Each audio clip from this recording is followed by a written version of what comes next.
Hi, Hi, Kasha. Hi, yeah, thank you so much. Yes, I'm nice. Doug Phillips with IDS. Indeed, and a very exciting company. And you'll be telling us about ultra-fine metallization, or at least this is the title I have, on 3D surfaces using your interesting jetting technology.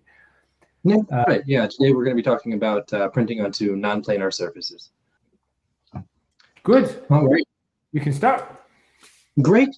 So yeah, like I mentioned today, we'll be discussing how you can utilize the NanoJet aerosol print systems for printing conductive or insulating materials or coatings onto non-planar surfaces.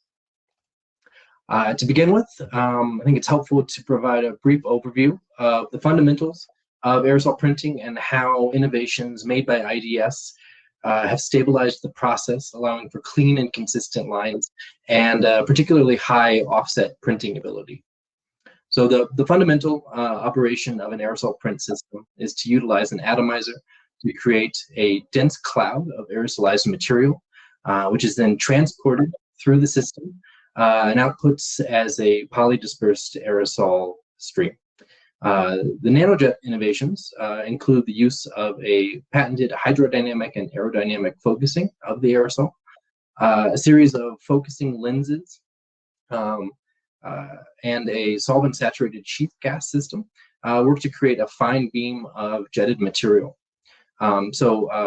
Additionally, by having our point of aerosolization actually occur on the print head, where we have an ultrasonic atomizer integrated directly onto the system, rather than at a remote generation point away from the system, we're able to minimize the distance that the aerosol is required to travel, which reduces previous issues like clogging and works to produce a more consistent particle size distribution.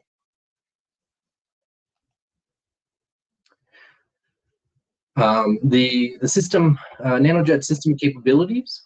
They're capable of printing a wide range of line widths, ranging from 15 to 300 microns wide, with well-honed parameters and well-suited inks. Even thinner line widths can be achieved. The same is true for the actual line thickness. We're able to print between a few hundred nanometers all the way up to single pass traces with up to 10 microns in thickness. And then by diluting the material, it's possible to achieve even thinner traces. And then if the ink is well suited to stacking, we're also able to print multiple passes of the materials, so you can get particularly high aspect ratio prints. The two qualities which make our systems work so well for non-planar printing are the high standoff distances that we're able to achieve, as well as the wide tilt range of our print head. We can print up to 10 millimeters off the surface of a substrate. And this is really useful for printing onto substrates that might have some odd features or uneven topographies. You're able to actually print onto these features that might have different heights without actually having to adjust the z-axis of the nozzle. So you can keep your print nozzle level while you're going over this kind of complex surface. The tilt range also makes it a really good option for 5-axis and 6-axis systems. We can tilt the print head up to 20 degrees, but as you can see in this example that's playing here, we can print that can go to almost 45 degrees with proper orientation.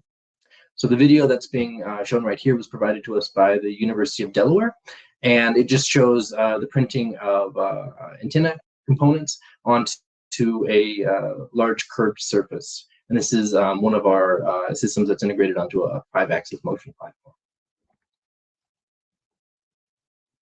So which applications are we seeing activity in and a move towards production utilizing aerosol printing?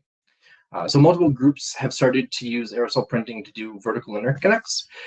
These applications range from the aerospace